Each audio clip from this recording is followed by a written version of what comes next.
Pemirsa, harga minyak melonjak lebih dari 3% pada perdagangan Selasa usai Presiden Donald Trump meningkatkan tekanan terhadap Rusia terkait dengan perang di Ukraina dan optimisme bahwa perang dagang antara Amerika dan mitra dagang utama mereda. Minyak mentah berjangka Brent ditutup melambung 3,53% menjadi $72,51 Amerika per barrel. Sedangkan minyak mentah berjangka West Texas Intermediate melesat 3,75% menjadi $69,21 per barrel. Kedua kontrak tersebut mencapai level tertinggi sejak 20 Juni lalu. Adapun pada Selasa, Trump mengatakan akan mulai mengenakan tarif dan langkah-langkah lain terhadap Rusia jika Moskow tidak membuat kemajuan dalam mengakhiri perang di Ukraina. Selain itu, Menteri Keuangan Amerika Serikat Scott Bessent mengatakan telah memberitahu para pejabat China bahwa Beijing dapat menghadapi tarif tinggi jika melanjutkan pembelian minyak Rusia.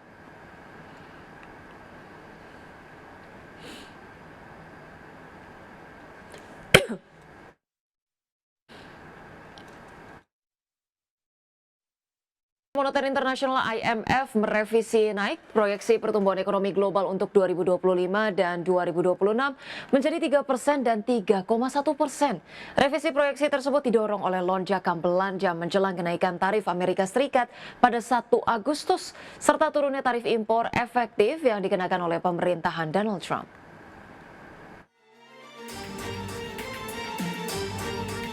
Dana Moneter Internasional atau IMF merevisi naik proyeksi pertumbuhan ekonomi global untuk 2025 dan 2026 yang didorong oleh lonjakan belanja menjelang kenaikan tarif Amerika Serikat pada 1 Agustus serta turunnya tarif impor efektif yang dikenakan oleh Amerika Serikat.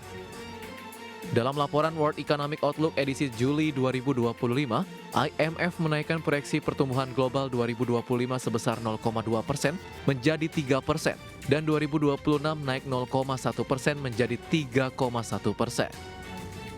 Meski demikian, angka tersebut masih lebih rendah dari proyeksi awal Januari sebesar 3,3% dan rata-rata historis pra-pandemi sebesar 3,7%.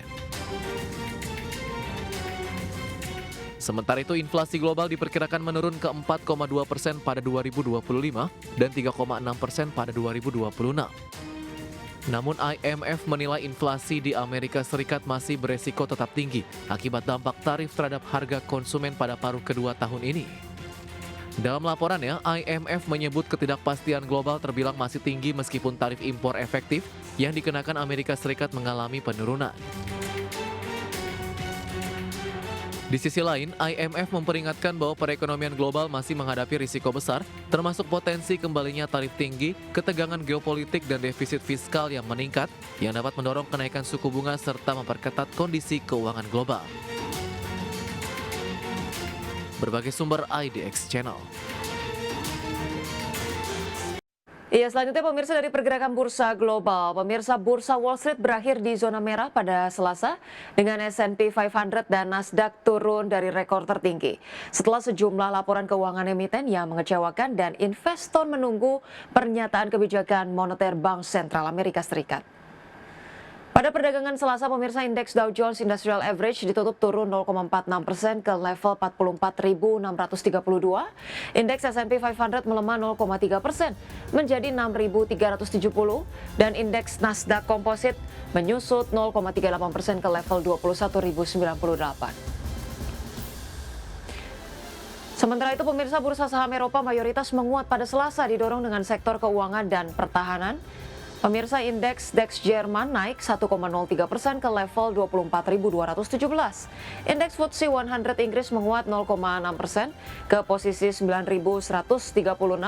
Kemudian pemirsa, indeks CAC Prancis mengalami kenaikan 0,72% ke level 7.857.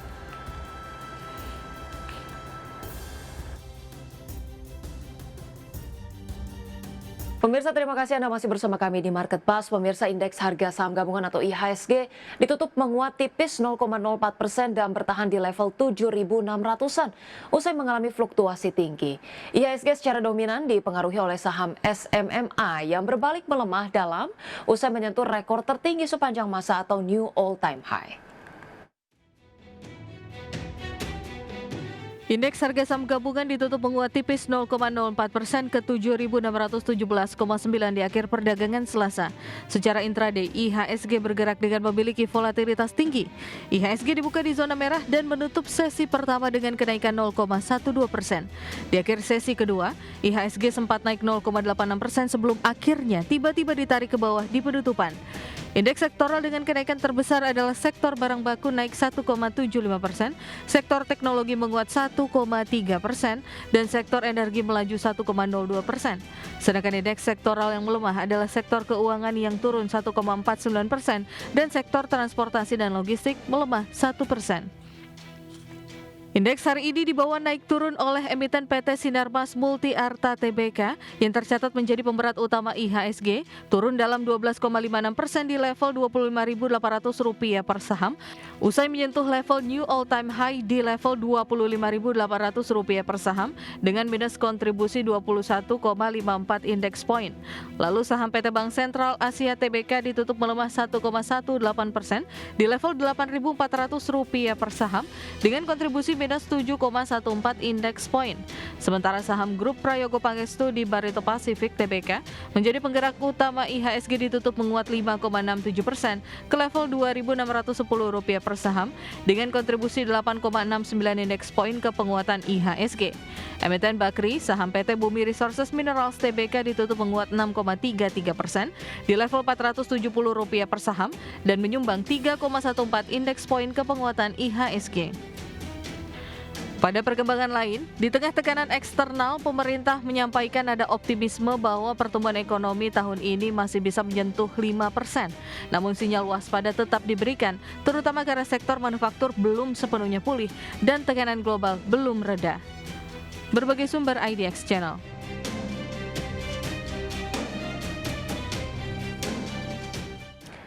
Terima kasih Anda masih bersama kami dalam Market Buzz. Pemirsa, pertemuan bilateral Presiden Prabowo Subianto dengan Perdana Menteri Malaysia Anwar Ibrahim menghasilkan kesepakatan untuk memperkuat peran ASEAN dan stabilitas kawasan Asia Tenggara.